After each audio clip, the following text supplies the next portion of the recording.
introduce Chaitanya Nagar first. Chaitanya wants to introduce himself. But still you can, still you.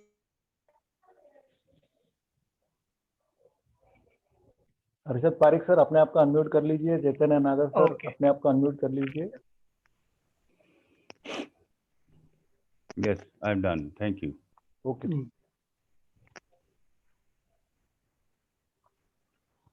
Are we ready? Yes. Okay. Good morning, friends. Today I like to introduce Chaitanya Nagar speaking about knowing oneself. Chaitanya Nagar is a journalist, writer, and a very sought after speaker, both in Hindi and English, on profound problems facing mankind. He is also a student of Krishnamurti's teachings. He had been associated with Rajghat Center for close to 3 decades in different capacities, such as joint coordinator of study center, as an editor of Parisamvad, a quarterly magazine published by the Krishnamurti Study Center, as head of Krishnamurti Study Center in Vasanta College, and as an English teacher in Rajghat Basin School. Presently, he is working as a translator and writer and lives with his family in Allahabad. Okay, Chaitanya ji, please. Thank you, Harshadji. You have spoken more about me than even I knew. So thank you so much. Thank you, all of you, Sushil Prakash Tokeji, Modak all my friends in the Indore Krishnamurti circle for giving me this opportunity to speak. I've been away for the last few weeks because of several reasons which I've been sharing with Sushil and I'm happy to be back today. The theme that I'm supposed to speak on is knowing oneself. I would like to begin with something very insightful that Krishnamurti himself says in a book titled Exploration into Insights. I hope I am sufficiently audible to all of you, right? Yes, very clear. Okay. I quote, "To know oneself is one of the most difficult things because in the observation of myself, I come to a conclusion about what I am seeing." I think we need to pay attention to each word here that I am reading because this is a very profound statement that Krishnaji has made about knowing oneself. I'll repeat, to know oneself is one of the most difficult things because in the observation of myself, I come to a conclusion about what I am seeing. And the next observation is through that conclusion. Can one observe the actual anger without any conclusion, without saying right, wrong, good, bad? Can one observe holistically? Self-knowledge is not knowing oneself, but knowing every movement of thought. Because the self is the thought, the image of K and the image of the me. So watch every movement of thought, never letting one thought go without realizing what it is. Try it, do it, and you will see what takes place. The book is Exploration into Insight. To Insight.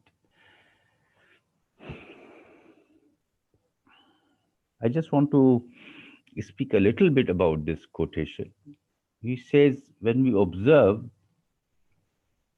there is immediately a tendency to arrive at a conclusion.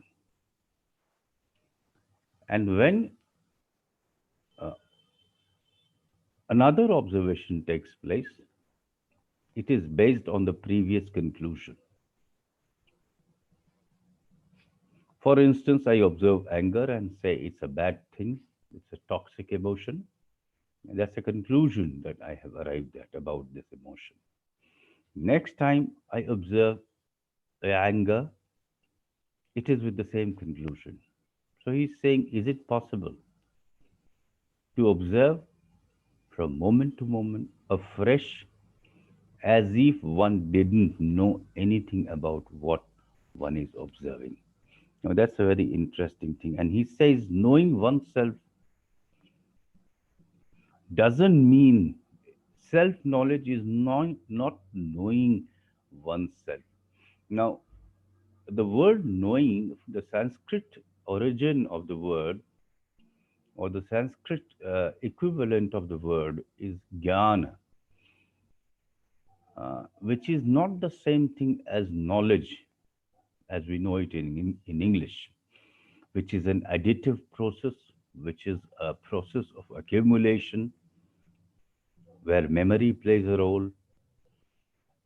It also implies awareness. In Sanskrit, when we say jnana, it also means awareness. Krishnaji uses the word knowledge, and we understand it in the same sense in which it is used in the English language. But I just wanted to share with you that in Sanskrit, the translation of the word is often done as jnana, which includes awareness too. Now, knowing about oneself, which is like gathering data about oneself through books on psychology, through sessions with psychotherapists, like give me information about anger, give me insights into anger, and I gather information, and on the basis of that, I say I know anger. Uh, I think Kay would say that this is not knowing yourself. Knowing about yourself is not the same thing as knowing yourself. There's a difference. It's like I know Mr. Verma, he lives in a certain city. I know his house number. I know the members of his family. I know his profession. But I don't know him. That doesn't mean that I know him. So knowing others and having information about others, knowing oneself, having information, knowledge about oneself are two different things. And I think we must know the difference. This is important that Krishnaji points out in this paragraph. So he says, often people say that Krishnaji doesn't offer a technique. That's one difference that he has with other spiritual teachers, that he doesn't say. He says that truth is a pathless land, which means there is no technique, there is no method, there is no authority, there is no teacher, and so on.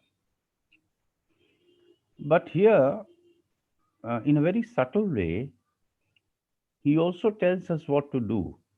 For instance, he says, watch every thought. Do not let a single thought cross your mind, sail through your consciousness unnoticed, unobserved. So that's an enormous task. That's a huge responsibility that he has perhaps given to those who are students of the teachings, who read his books. So it's not a technique. Of course, it's not a technique. It's not a method. It's something that goes on. I don't know how many thoughts pass through the mind from the moment we open our eyes in the morning until we go to bed. The hundreds of them. He says, watch every thought, follow a thought to its logical conclusion, see the origin. Now, all that is actually, even if it is not a technique, it's really a lot of work. Now,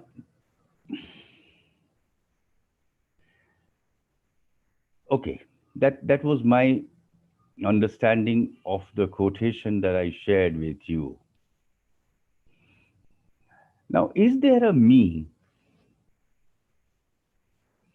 You see, this inquiry into oneself, wanting to know about oneself, is very central to almost all philosophical religious inquiry. They say, even in some ancient Christian texts, the question of who uh, one is, what one is, was very important.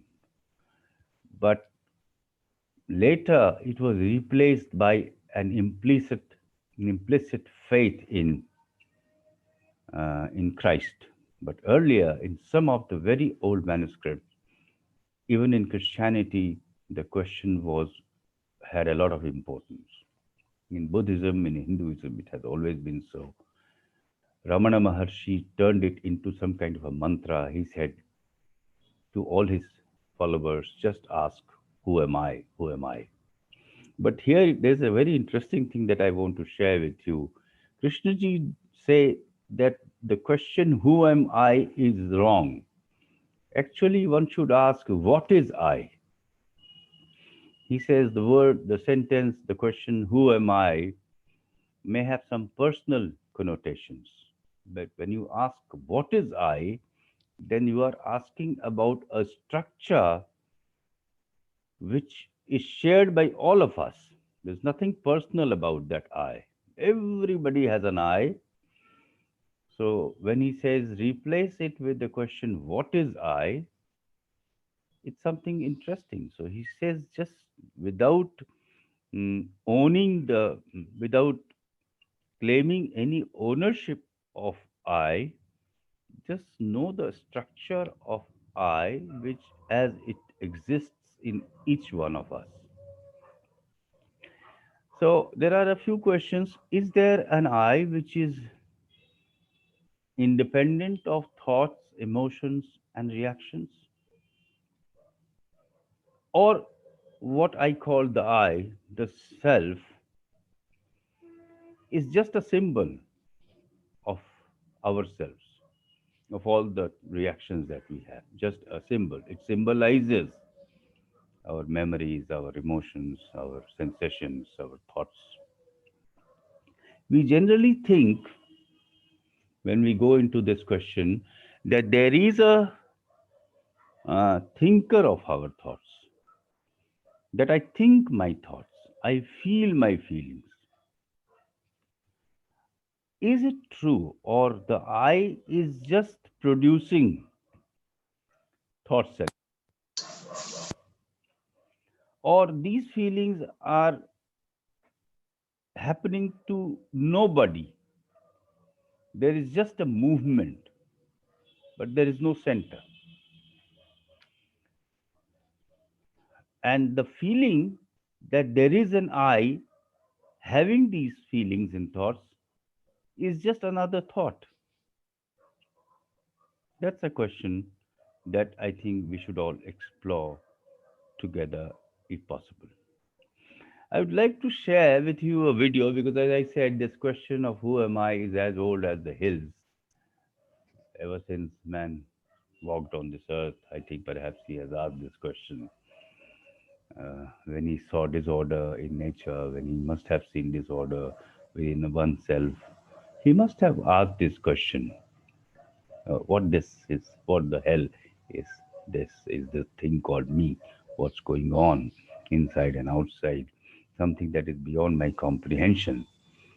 In a similar fashion, I mean, this is a very old question. It has been explained, and people like Socrates, even before, I mean, Buddha was almost like a contemporary of Socrates in India. He also talks about knowing oneself. The Upanishads talk about self knowledge. They use Sanskrit words like Atma Bodh, Atma Sakshatkar.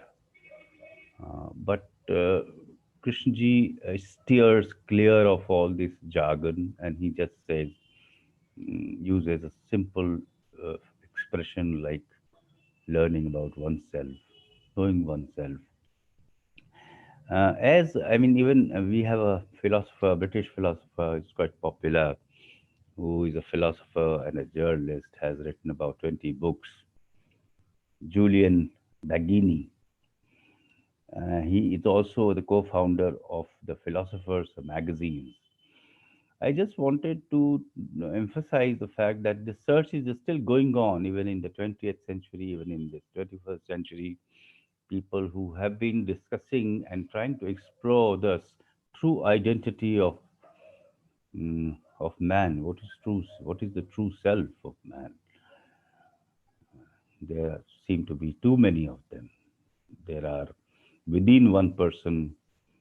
There are so many different selves. It seems. So I just wanted to share with you a short video of about 10 minutes. I will request Sanjeev Sharma to share his screen and show the video.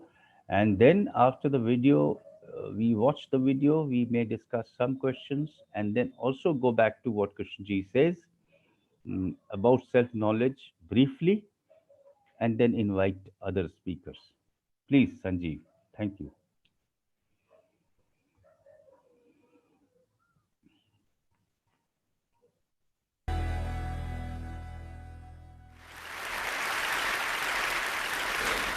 Is there a real you? This might seem to you like a very odd question because, you know, you might ask, how do we find the real you? How do you know what the real you is and so forth?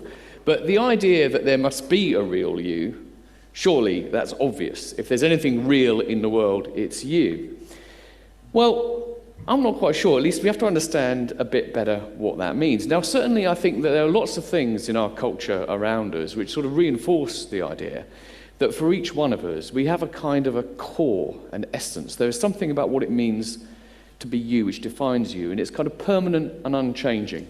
The most kind of crude way in which we have it are things like horoscopes, you know. People are very wedded to these, actually. You know, people put them on their Facebook profile as though they are meaningful. You can know your Chinese horoscope as well.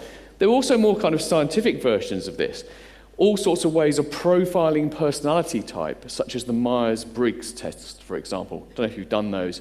A lot of companies use these for recruitment. You ask a load of questions, you answer a load of questions, and this is supposed to reveal something about your core personality. And of course, the popular fascination with this is enormous. In magazines like this, you'll see in the bottom left corner, they'll advertise in virtually every issue some kind of personality thing. And if you pick up one of those magazines, it's hard to resist, isn't it? Doing the test to find what is your learning style, what is your loving style, what is your working style, you know, are you this kind of person or that?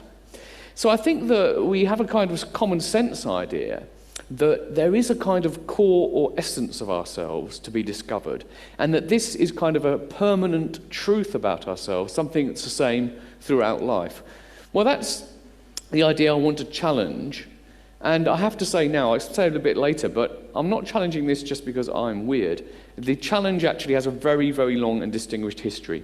So look, here's the common sense idea.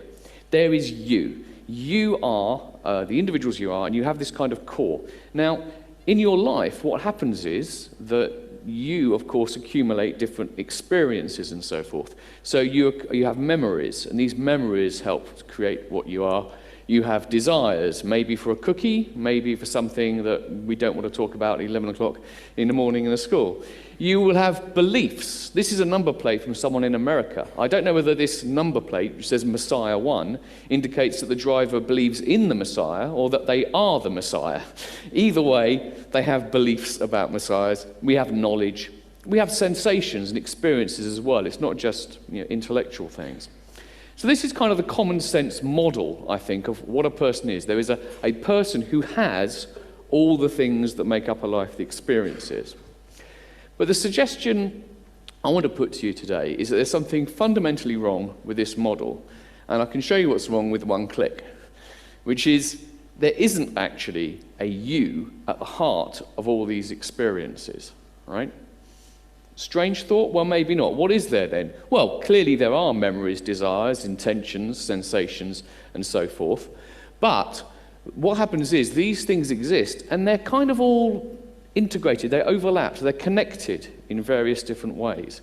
They're connected partly, and perhaps even mainly, because they belong to one body and one brain. But there's also a narrative, a story we tell about ourselves, the experiences we have when we remember past things. We do things because of other things. So what we desire is partly a result of what we believe, and what we remember is also informs what we know. And so really there are all these things like beliefs, desires, sensations, experiences. They're all related to each other, and that just is you, okay? It's a very sort of, in some ways it's a small difference from the common sense understanding. In some ways it's a massive one. It's a shift between thinking of yourself as a thing which has all the experiences of life, and thinking of yourself as simply that collection of all experiences in life. You are the sum of your parts. Now, those parts are also physical parts, of course, brain, bodies and legs and things, but they aren't so important actually. You know, if you have a heart transplant, you're still the same person. If you have a memory transplant, are you the same person? If you have a belief transplant, would you be the same person? Now, this idea that what we are, the way to understand ourselves, is as not of some permanent being which has experiences, but is kind of a collection of experiences, might strike you as kind of weird. But actually, I don't think it should be weird. In a way, it's common sense. Because I just invite you to think about, by comparison, well, actually think about pretty much anything else in the universe, maybe apart from the very most fundamental forces or powers. Let's take something like water, right? Now, my science isn't very good. We might say something like water has 2 parts hydrogen, 1 part oxygen, right? We all know that. No one thinks, I hope no one in this room thinks that what that means is there is a thing called water, and attached to it are hydrogen and oxygen atoms, and that's what water is. Of course we don't. We understand very easily, very straightforwardly, that water is nothing more than the hydrogen and oxygen molecules suitably arranged. Everything else in the universe is the same. There's no mystery about my watch, for example. The watch, we say the watch has a face and hands and a mechanism and a battery, but what we really mean is we don't think there is a thing called the watch to which we then attach all these bits. We understand very clearly that you get the parts of the watch, you put them together, and you create a watch. Now, if everything else in the universe is like this, why are we different? Why think of ourselves as somehow not just being a collection of all our parts, but somehow being a separate, permanent entity which has those parts? Now, this view is not particularly new, actually. It has quite a long lineage. You find it in Buddhism. You find it in 17th, 18th century philosophy, going through to the current day, people like Locke and Hume. But interestingly, it's also a view you're increasingly being heard reinforced by neuroscience and everything. This is Paul Brox. He's a clinical neuropsychologist. And he says this: we have a deep intuition that there is a core, an essence there, and it's hard to shake off, probably impossible to shake off, I suspect. But it's true that neuroscience shows there is no center in the brain where things do all come together. So when you look at the brain, and you look at how the brain makes possible a sense of self, you find that there isn't a central control spot in the brain. There is no kind of like center where everything happens. There are lots of different processes in the brain, all of which operate in a way quite independently. But it's because of the way that they relate that we get this sense of self. I call it, the term I use, the term of the book is called, I call it the ego trick. But it's a trick in the sense that it's like a mechanical trick. It's not that we don't exist. It's just that the trick is to make us feel that inside of us is something more unified than is really there. Now, you might think this is a worrying idea. You might think that if it's true that for each one of us there is no abiding core of self, no permanent essence, does that mean that really the self is an illusion? Does it mean that we really don't exist? There is no real you? Well, a lot of people actually do use this talk of illusion and so forth. These are 3 psychologists, Thomas Metzinger, Bruce Hurd, Susan Blackmore. A lot of these people do talk the language of illusion. The self is an illusion, it's a fiction, but I don't think this is a very helpful way of looking at it. And go back to the watch. The watch isn't an illusion because there is nothing to the watch other than the collection of its parts. In the same way, we're not illusions either. The fact that we are, in some ways, just this very, very complex collection, ordered collection of things, does not mean we're not real. And I can give a sort of a very sort of rough metaphor for this. Let's take something like a waterfall. These are the Iguazu Falls in Argentina. Now, if you take something like this, you can appreciate the fact that in lots of ways, there's nothing permanent about this. For one thing, it's always changing. The waters are always carving new channels with changes in tides and the weather. Some things dry up, some things new things are created. Of course, the water that flows through the waterfall is different at every single instance. But it doesn't mean that the Iguazu Falls are an illusion. It doesn't mean that it's not real.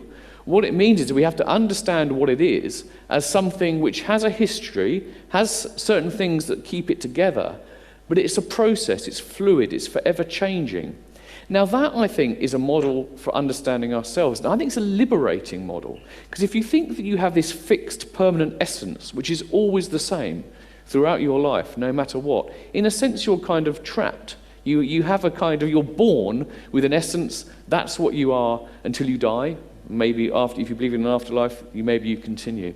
But if you think of yourself as being, in a way, not a thing as such, but a kind of a process, something that is changing, then I think that's quite liberating, because unlike the waterfalls, we actually have the capacity to channel the direction of our development for ourselves to a certain degree. Now, we've got to be careful here, right? If you watch The X Factor too much, you might buy into this idea that we can all be whatever we want to be. That's not true. I've heard some fantastic musicians this morning, and I am very confident that I could no way be as good as them.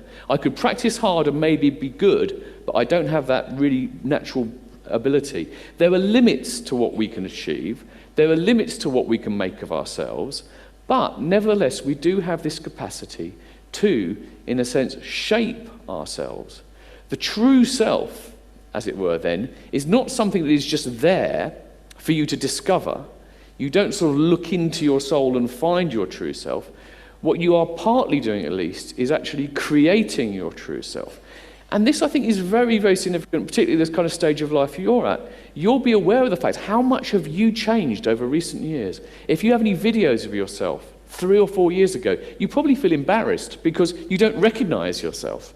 So I want to sort of get that message over, that what we need to do is think about ourselves as things that we can shape and channel and change. This is the Buddha again. Well makers lead the water, fletchers bend the arrow, carpenters bend a log of wood, wise people fashion themselves. And that's the idea I want to leave you with, that your true self is not something that you will have to go searching for as a mystery and maybe never ever find. To the extent that you have a true self, it's something that you in part discover, but in part create. And that, I think, is a liberating and exciting prospect. Thank you very much.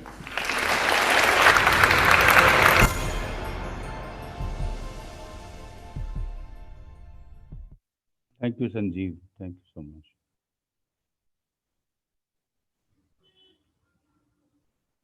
Yeah, basically what I wanted to emphasize is the search, the seeds that have been sown in the human psyche millions of years back. This urge to find out what one is still in operation. It started long back. Even in the 21st century, people are looking at this question from their own angles, in their own ways. What perhaps this gentleman was saying is that maybe through a different kind of thinking, one can arrive at the understanding that there is no fixed self. If thinking itself has given birth to the idea of the self, I really doubt whether through thinking we can come out of that idea. That is something interesting, because if self is something created by thought process, then how can another thought process, howsoever different it may be, bring it to an end? That's one question that comes to my mind. The idea that there is no fixed self, uh, a number of wise people and a number of liberated people have spoken about it. The Buddha gives the example of a chariot, and he says that there are horses in it, there are wheels in it, there is a seat, there are for people to sit on, and it is made up of so many different fragments, parts. But for our convenience, we call it a chariot. And he used the same analogy to describe the self. That it's not something fixed. It is made up of different elements. You just call it the self as though it were something permanent, fixed, unchanging. In one of the books, biographies written about Krishna ji, there is a lady who has lost her husband, and she expects that Krishna ji would say something comforting that would end her misery. But Krishna ji asks her a question which makes her feel more disturbed than she already is. He says, which husband are you talking about? Are you lamenting for? The one you fell in love with? The one you married? The one you lived your life with? The one who died? Or the one who would have been here today if he had been alive? Perhaps pointing to the same truth that the self, which we look upon as a fixed entity, is in a state of flux, it's constantly changing, which means not only week after week, but from moment to moment. The person, the group of people who are meeting here now are not the same people who met last week. That's the actual meaning, which is a truth which one is not capable of perceiving directly. Otherwise, it is said that the very fact of the impermanence of everything liberated the Buddha. He became enlightened the moment he saw that everything was anitya, which means the man who boards the train at Kolkata and the man who gets down the train in Mumbai are not the same persons. They are two people. They have changed. So this constantly changing self is something that perhaps one has to perceive directly. A knowledge of this doesn't help. Just a few questions that come to my mind. I want to share them briefly and then invite Gerard or Harshadji to speak on the subject. One is knowledge of self is very important because if one doesn't know what one is, there is no firm basis for one's thinking and actions. I often think of the analogy of a shirt. Like somebody stitches a shirt for me without having my measurements. Either the shirt will be too loose or too tight. In either case, it won't be comfortable for me. Now we do something, we think something, we choose a career, we make a decision without knowing what we are. And the reason is there is this feeling of discomfort all the time, which expresses itself in the form of anxiety, worry. So, because we don't get our measurements right, the tailor hasn't taken the measurements correctly, and he has just stitched the shirt for me. So it's never comfortable. So that's how I live without knowing myself. Whatever I do, I mean, we choose a career, and are dissatisfied all our life. We keep changing one job, we take up another job, again we feel dissatisfied. Does it happen because of lack of self knowledge? Because we don't exactly know what we are. Krishnaji said that the one of the basic purposes of education is to find your hidden true talent. And he also said that the purpose of education is to know oneself. So, do we have disorder in our life, in our relationships, in our society? Because what we do, what we think is not based on accurate self knowledge. Knowledge, let me talk a little about self knowledge in the sense that we often think that it's a technique for self improvement. There are many motivational speakers who say if you know yourself, you become more productive and so on and so forth. But I don't agree because self knowledge can also be very disturbing. If one really comes to know that one has no love, that one is full of jealousy, that can disturb one a lot. I don't know whether it leads to self improvement. Krishnamurti will say that an improved self is also self.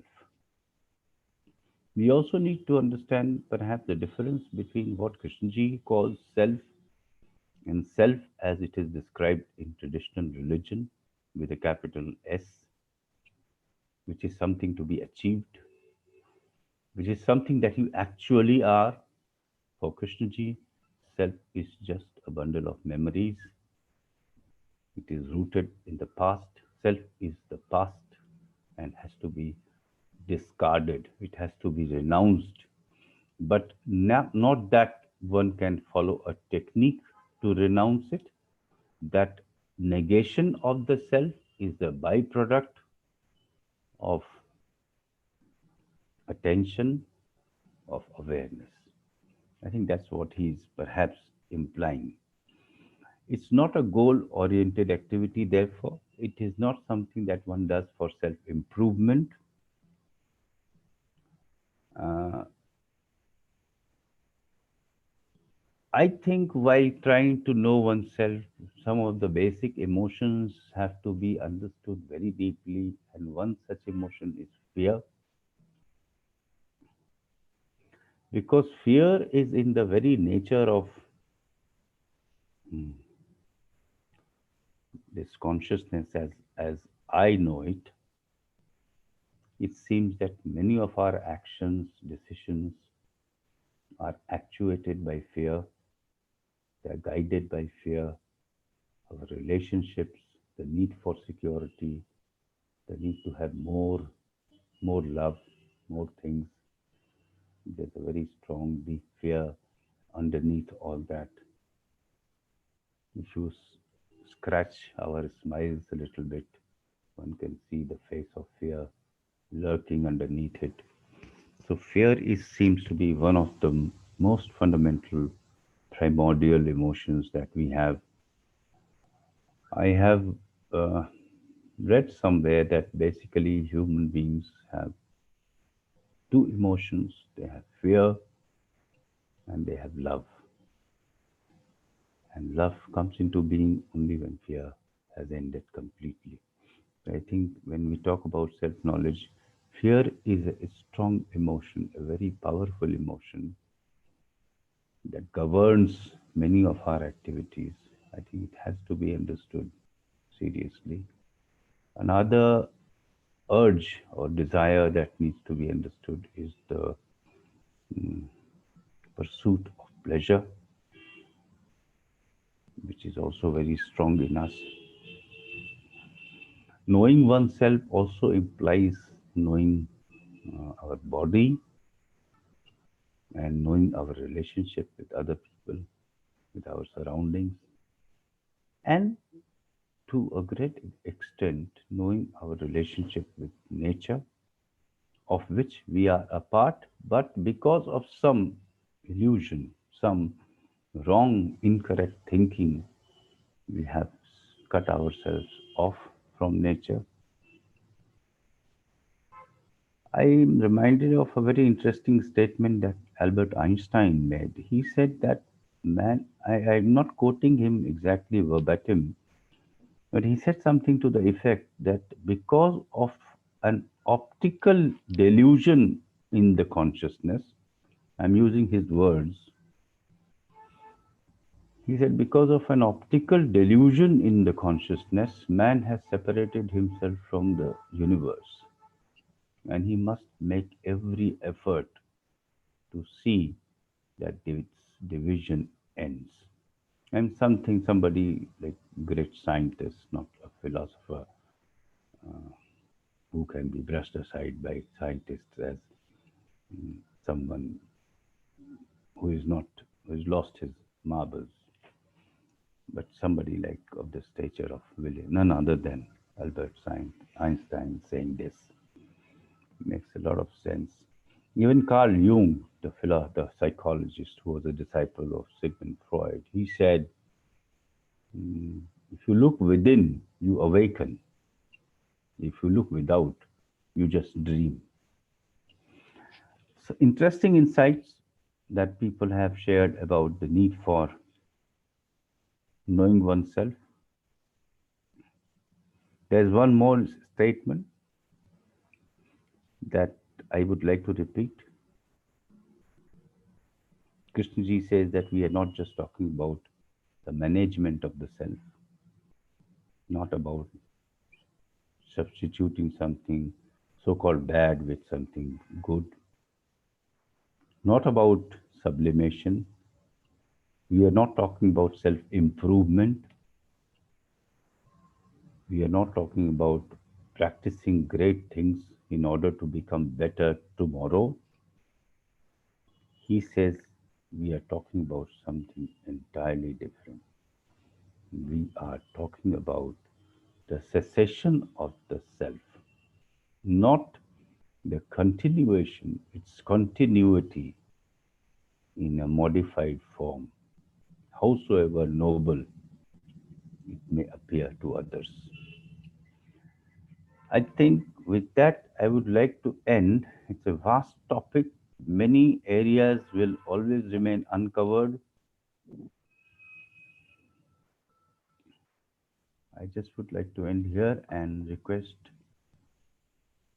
Harshaji first, and then Gerard, and then leave the floor open for all participants to share their observations, to ask their questions, to respond to what others have said. Thanks a lot. Thank you so much. Thank you very much, Chaitanya Nagar, sir.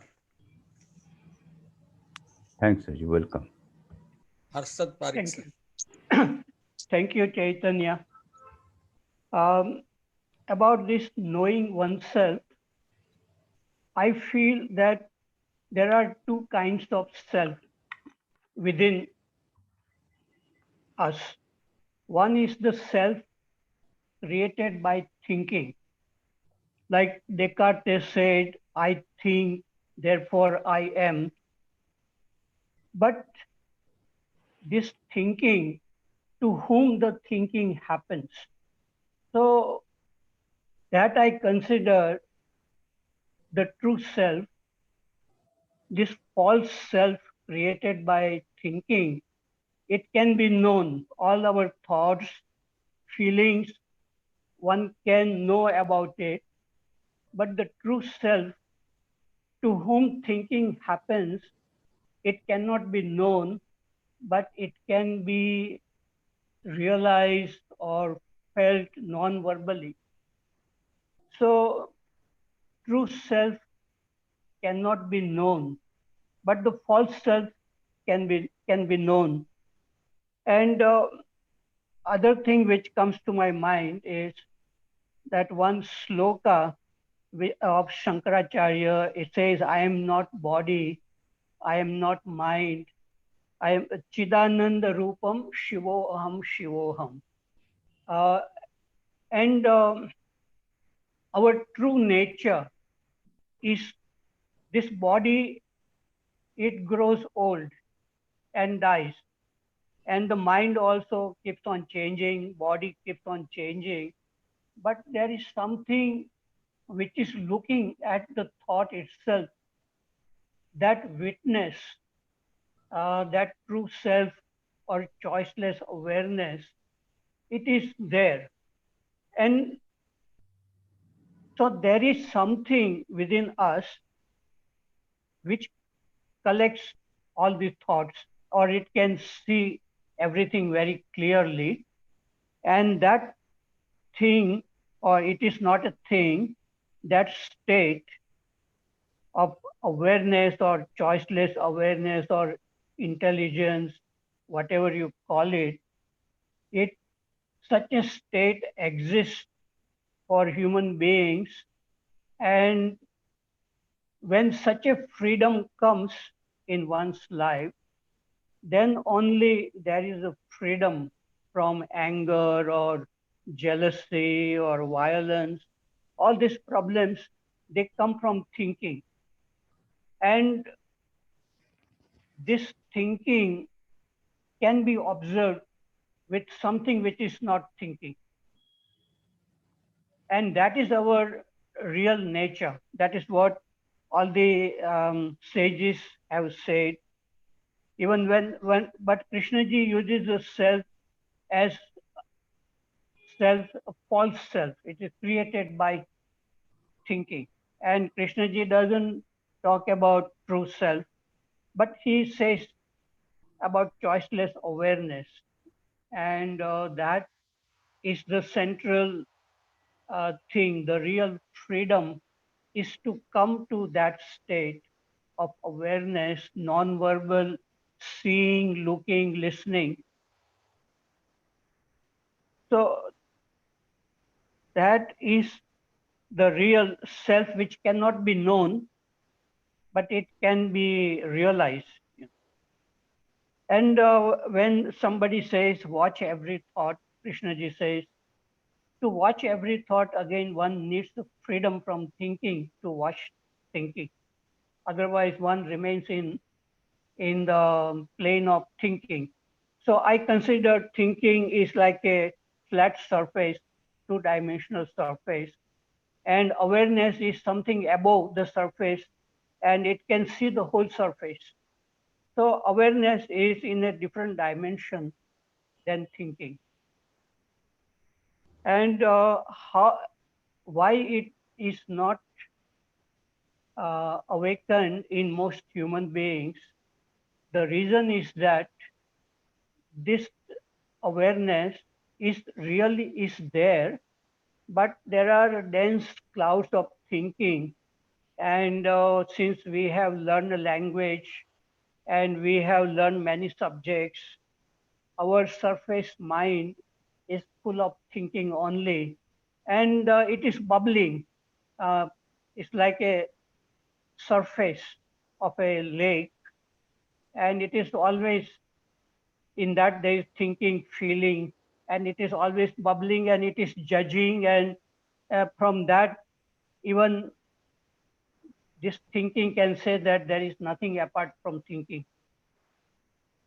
But some people, when they come to a state where thinking is completely still, there is a kind of a discontinuity in thinking, then this awareness which is buried underneath can come through that opening, the silence between two thoughts, and it can come above and then it can look.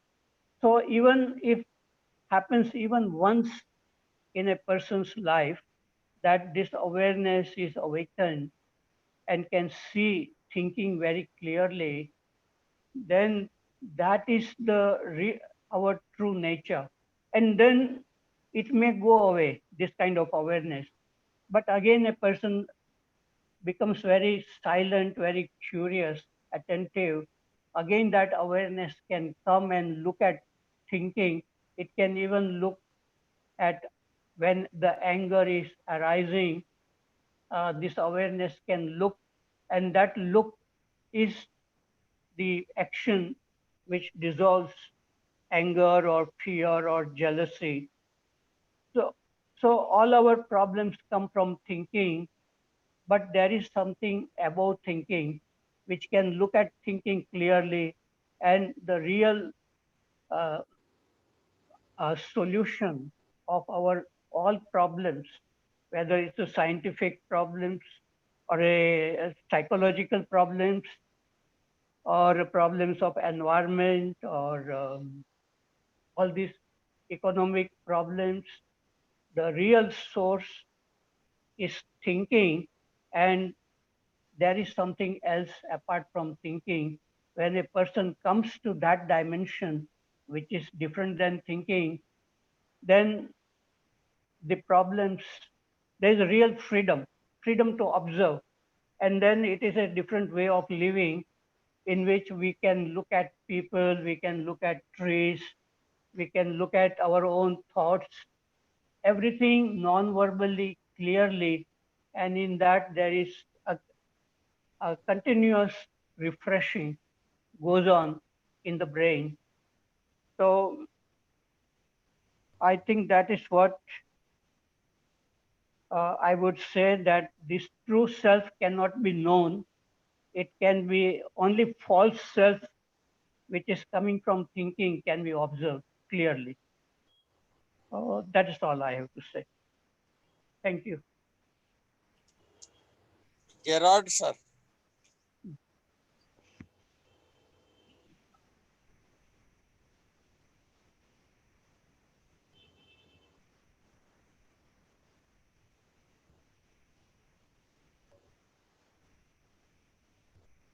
You need to unmute Gerard.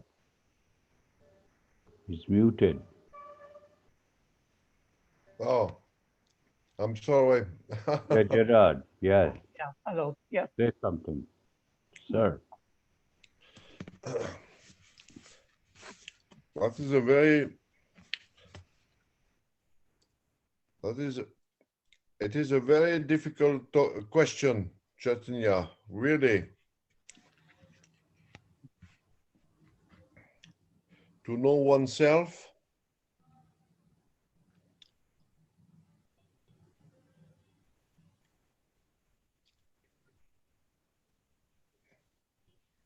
is maybe the result of a thinking process.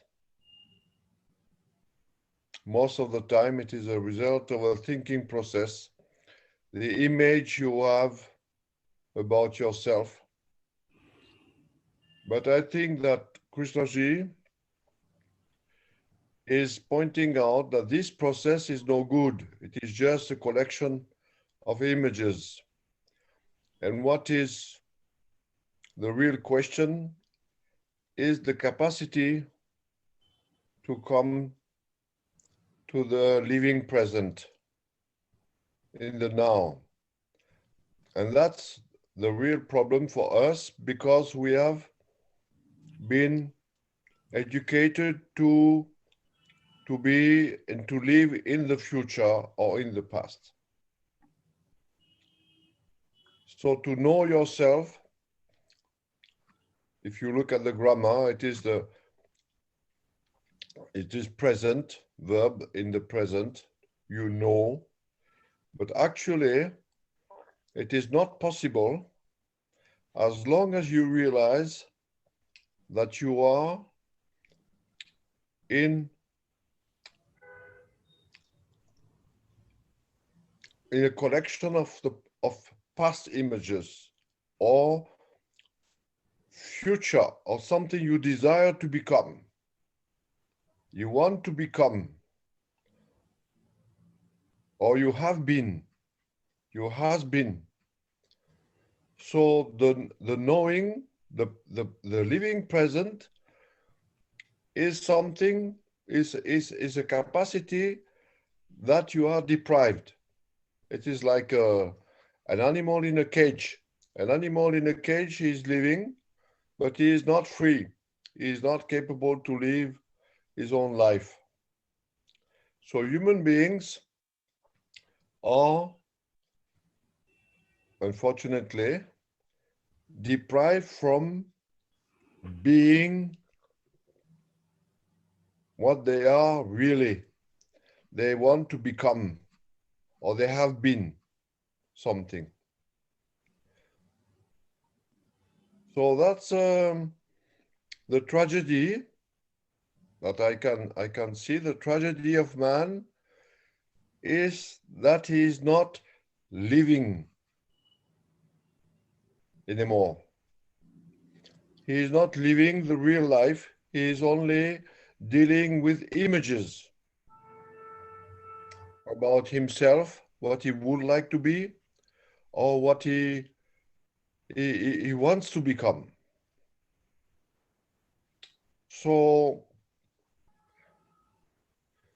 to realize that, you have to come in the present. The understanding is in the present only. And that's what we have lost, the capacity to be in the present. So we have to realize that tragedy and come back to the present. And then, of course, everything is changing. I don't know if you have read the book about Harari, about the sapiens, Homo sapiens. And he is describing very clearly how human beings are living in a fancy, in a dream. They are not really living the real life. They are living in a dream. So that is something we have difficulty to realize, because that dream is just going on from childhood, you know. And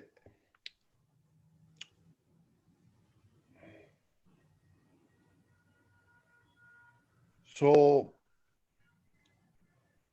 only when there is a tragedy in your life, when something terrific happens, somebody you love dies, or you lost your job, or you have a cancer, you have a terrible disease, maybe you are going to die. Only when that happens, there is some kind of awakening possible. But most of the time, we are living in a kind of dream that is going on. And so there is no questioning. There is no realization of what is happening. So Krishnamurti, I think, is just pointing out, is inviting us to look, to stop and look. This is something we are not used to do, to stop and look. So that's what I would say. The most important part of what you said, Gerard, was that though we have lost the capacity, we can retrieve it. We have that proprioception. We have the capacity to look at this predicament, to this tragedy, to look at this tragedy that you referred to. So that's a positive thing. I think if you just look at this, that we are in a mess and we can never come out of it, then that may make one feel very dejected, very frustrated, depressed. Not that just for the sake of ending the depression, you create a positive feeling. You one has that capacity, as Harshad was saying. It has become dormant, but it is there, because that self-awareness is something that human beings are endowed with, that they know what's going on. When you react angrily, you know that you have reacted angrily. Now, it may happen a few moments later, it may happen at the very moment the anger arises, but that is a saving grace that we have. I mean, it's not a completely bleak and dismal situation where that's what we are. I mean, people like K have pointed to this possibility. They have said that this is what the human predicament is, this is your situation, but one can go beyond the human condition. And that awareness is perhaps the moment of awareness is when one uh, transcends that condition, even though it's very, it could be very momentarily, very temporarily, but one can do it, and we all have done it. We have looked at our anger, we have looked at our own mess, not later, but at when we are actually contributing to it. One just become aware, and it stops then. The only problem, the only difficulty is perhaps to live in that state uh, and to see that one grows in awareness. One becomes more attentive. Uh, this attentiveness deepens, and the grip of past, of the image making mechanism slows down, slows down, begins to wither away with attention, with awareness. So, yes, the situation is tragic, but we still have the capacity.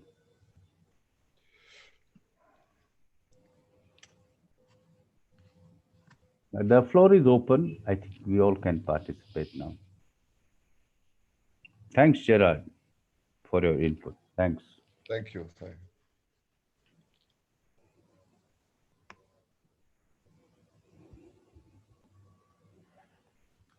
Anybody who wants to speak, please unmute yourself. There are Yes, two people.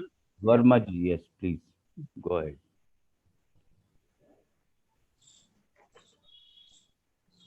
Is it audible, sir? Yes, sir. Chaitanya ji talked about structure of I instead of who am I. He said structure of I is more important, and there is nothing personal about it. But experientially and seeing around and with myself, moments of suffering are different in different individuals. Moments of suffering. We receive the world differently. We all receive the world differently. Perceptions are different. So, what Parik ji was talking about, thinking self, usually, and conditioning what gets conditioned, is that self only, which is personal to me. So will you clarify a little bit on this? Because he talked about, most of the time he was addressing individuals and not collective. He said collective is no good. So whether this self, which we are referring to, is individual or not, and then only it will be of any use, because if I see myself as I am, moment to moment, my thinking, my reactions, my attachments differently as individual, then only my suffering can be seen properly. And there can be something could happen to me for that suffering. So please clarify, Chaitanya ji, little bit about this. Yeah, thanks, Vermaji. What I meant was that your reactions may be different from mine. Yes. The way Mukesh Ambani thinks and the way Bill Gates thinks, Yes. Modi thinks, and the way I think may Yes. be different. But when we talk about the structure of I, what we mean is that we all think, we all react. That Yes. is the fundamental truth. We all react. In Yes. certain situations, we react, and our reactions are based on our past experiences and memories. When you talk about the structure of the eye, that's what you mean, the very basic traits that the eye has. When you say, who am I? It may say, I may start relating my own experiences with somebody, maybe some anecdotal. But when I talk about the structure of the eye itself, which is common to all of us, then perhaps a clearer understanding uh, may be possible. But you think, of course, all of us, there may be 7.5 billion different kinds of reactions to the same situation. The fact is that there are reactions. The fact is that there is no non-judgmental observation. That is not happening. The fact is we are all thinking. We are trying to solve the problems created by thinking, through the apparatus of thinking only. That's what I meant when I said Krishnamurti preferred the question, what is I, to who am I? I think that's all. Maybe somebody else wants to take this question. Harshad or Kanchan is there. Sarita ji is there. Sachidanand ji is there. So many friends, all wise people here. Another one, sir. Another one. Parikji said true self is equal to awareness. Is it something like Sakshi in our old Yeah. Jnana? But I think Harshad ji, I would refrain from using mm, something like true self word, like, because that very expression means you have concluded that what you have is a false self. Then from that you posit a true self. You project a true self. I am saying that all I have is this self. I don't know whether it is true or false. All I have to deal with is my own reactions, my own reactivity. Now, from there, I don't want to imagine that there is such a thing as a true self, because that can make my situation more complicated.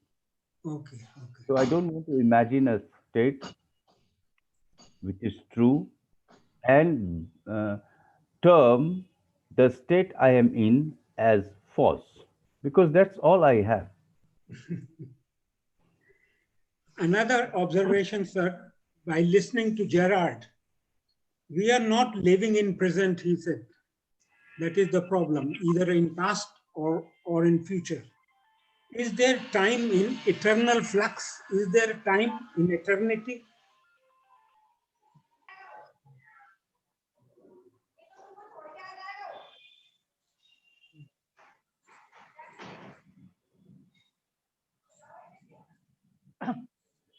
May I say something?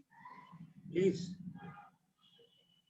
Because we are discussing all these things through words, and different people are using different words for the same thing. The real thing is non-verbal, and it cannot be really expressed in words like awareness. We have made this word awareness, choiceless awareness, Krishna ji. But then one may be just thinking, like one lady, she came and she said that she is aware of all her problems, and Krishna ji says awareness dissolves problem. So why these problems are remaining? Why there are so many problems in spite of having awareness? So I think that is the trap. This awareness is maybe just a part of thinking, but the real thing, the real awareness is not part of thinking. And somebody like Raman Maharshi may say true self, or Upanishad say something like that. Different people are using different words, but they are all pointing out that there is something apart from thinking which can look at thinking very, very clearly. And when that thing, which is not a thing, when it is awakened, then our life really changes.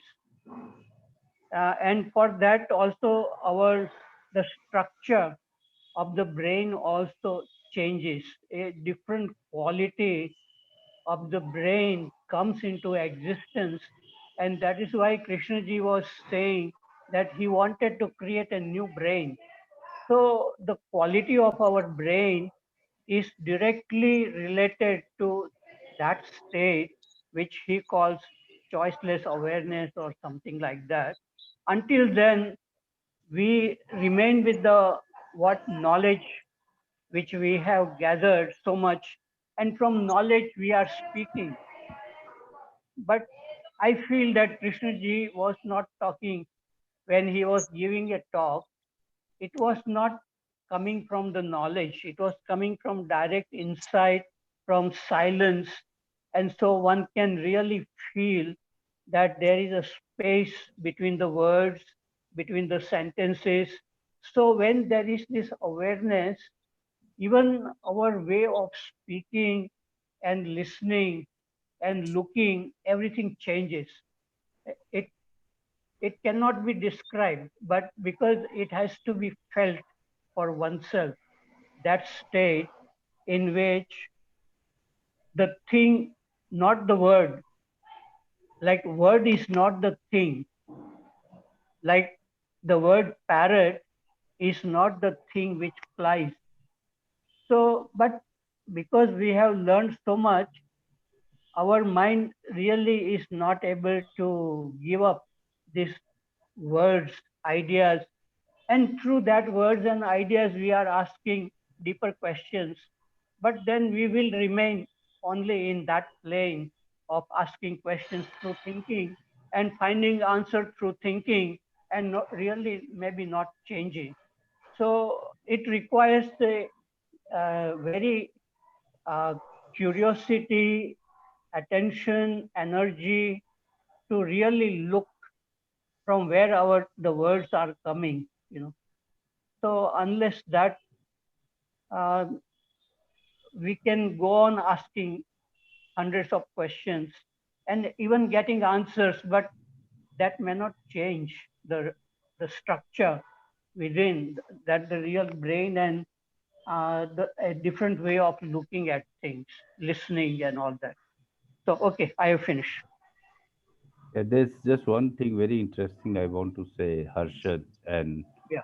Mm, my other friends, Verma ji also, that mm, in Krishnamurti circle, it's very common that people condemn thinking and words and they use it all the time also.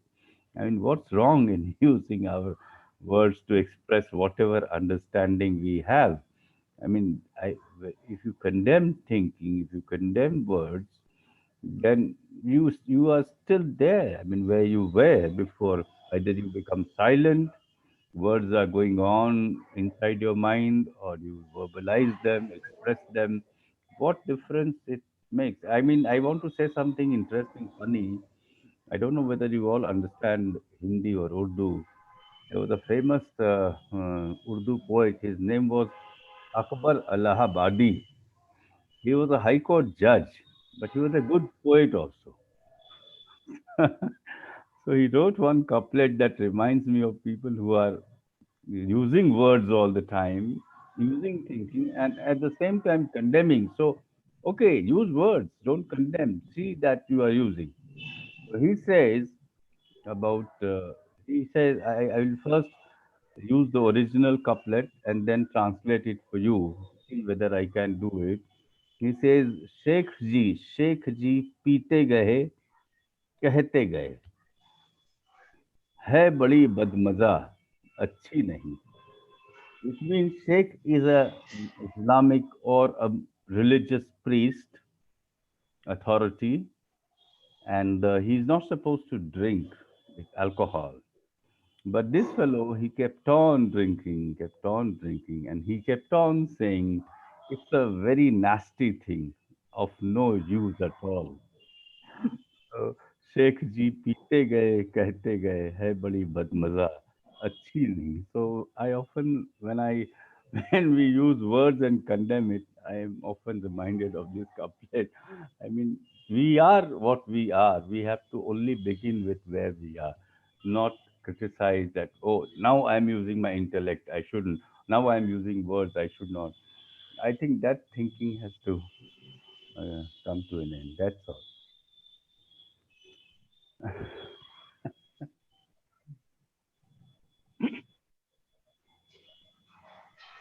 Sushil ji, you're saying something but not audible. We only see the unmute कर लें Sushil ji. Yeah. YD Murthy, please ask your question or make comment, whatever you wanted to. just to You are unmute. raising hand. Yeah, good afternoon, everyone. I have a few comments, not any questions. First of all, there was a talk about the self, and there was a discussion. I feel the self is made up of various parts. It is nothing but a bundle of memories and emotions and feelings. And if all these memories are dissolved, the self, as we know, will not be there at all.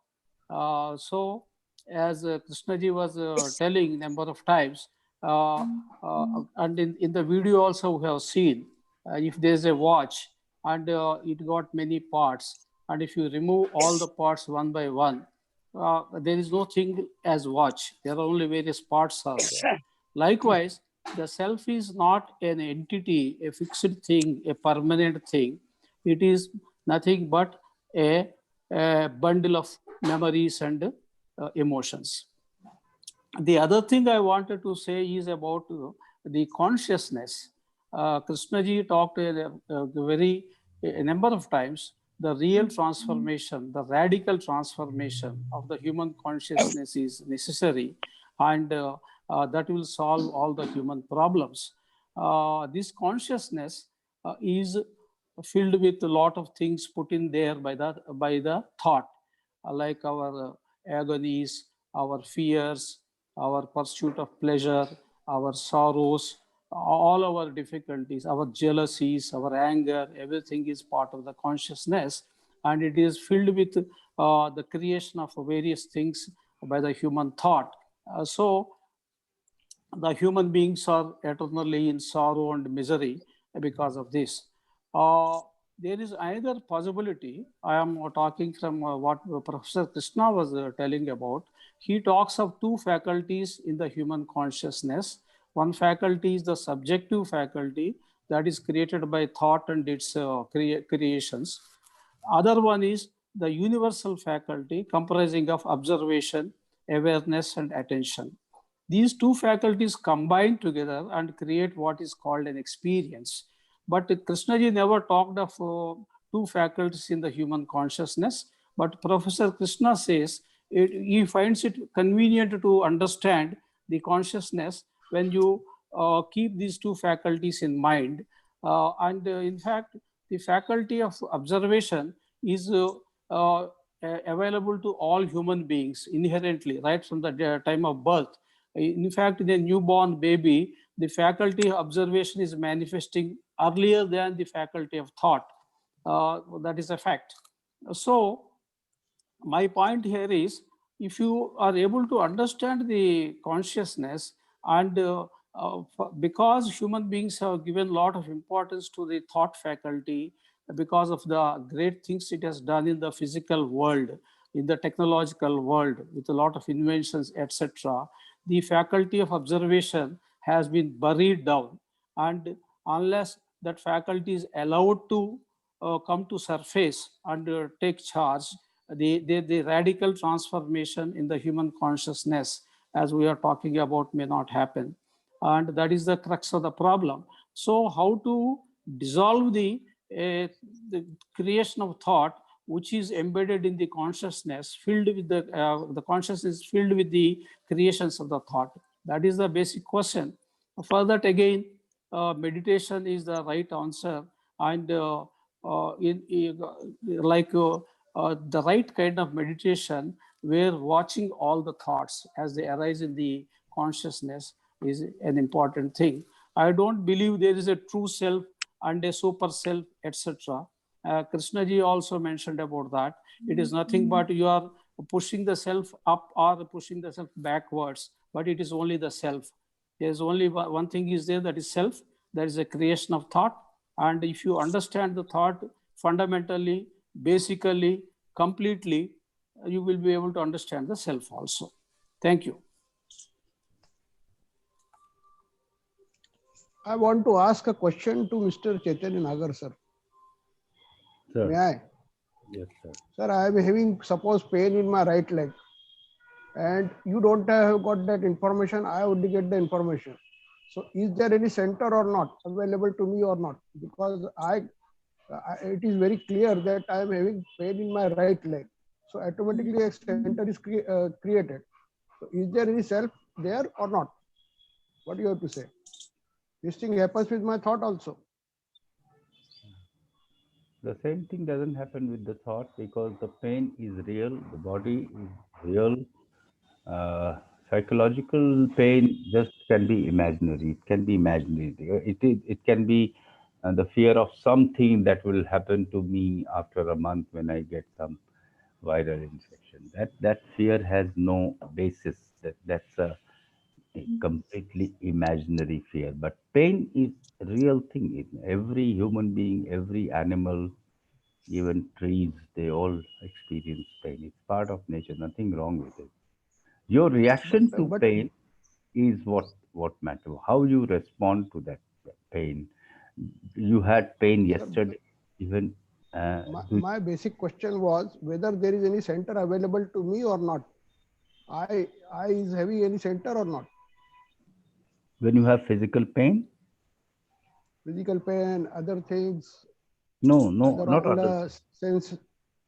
No, physical pain has a center. You experience it. You as a body, your brain says you have pain. You take medicine, or find out how to deal with it. It's a real thing, not the psychological suffering. It is not the same as psychological. I'm just trying to distinguish between the physical pain and psychological suffering. Here we are talking primarily about psychological suffering, not the physical pain.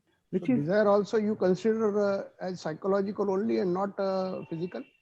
Desire, and again, it's the difference between what pain is to body, need is to the body, and desire is a psychological process of becoming, but not need. You need to wear warm clothes when it's very cold. That's a need. The body needs it. You need a roof over your head, because the body needs that security just to survive. Now, you may ask, what is the need to survive at all? That's another question. But the body needs food, the body needs clothes, the body needs shelter, and that's a part of a natural movement. Even an animal, when it's thirsty, it needs water. It will go under a tree and drink water when it's too hot. So there is a difference between the two. The need has its place, desire has its place, and one can see that they are two different things. So we are coming to an understanding that physiologically center is there, but psychologically center is not there. Yeah. Yes. Yes. Parekh sir, time is already over. Yeah, So, yes. please announce the lecture by Javier on 7th of February, Sunday at 11 a.m. That is a information which is to be given. And just I wanted to say, उन कुल किताबों को हम काबिले जब्ती समझते हैं जिनको पढ़ के लड़के बाप को खपती समझते हैं. From the same poet. Good. You have to translate it. For Gerard, you have to translate it.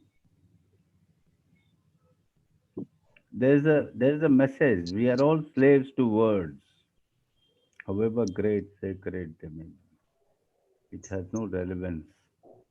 Absolute silence and total freedom is the way. But again, these are words. Thank you, sir. Thank you very much. Thank you. Next Sunday का time क्या 11 बजे है जैन साहब? हाँ 11 बजे at 11 o'clock. At 11 o'clock. Okay. Same time. Speaker Speaker will be heavier. हाँ जैन साहब speaker और टॉपिक और टाइम दोनों अनाउंस कर दें ताकि और लोगों को हाँ, क्लियर हो जाए. heavier. Okay. Next Sunday at 11 a.m. 11 a.m. Sir. Okay. Okay. Thank you very much. Thank you, Harshad Thank Parikh you sir. very much. Thank you very much, Thank you. Chaitanya Nagar sir. And Thank you, sir. you have to be there, Parikh sir, for the Thursday dialogue, same subject. Okay. And we may request Chaitanya also if he feels like joining. It will And be Gerard. okay. And Gerard. Gerard, you add. And all of you, of course. Yeah, definitely. Yeah. Definitely. And more than this, other Yeah, than who has not attended, you are going to request others also to come here and listen dialogue between Yeah. Harshad Parikh, Harsh Tankha, Chaitanya Nagar, and Gerard. Am I right now? Harsh Tankha will be starting. Yeah. Okay. We Yeah. can. Yeah. If he is there, because we have given him freedom. If he is involved in his case, he will be not coming. And Okay. you have to Okay. start. Okay. Thank you very much, sir. Thank Nice you. of you. Okay. Thank Thank you. you. Okay, Thanks sir. to everybody. Thank you. Okay, sir. Thanks every participant and all the speakers who have contributed themselves. Okay. Thank you. Thank you. Please close the meeting. Please.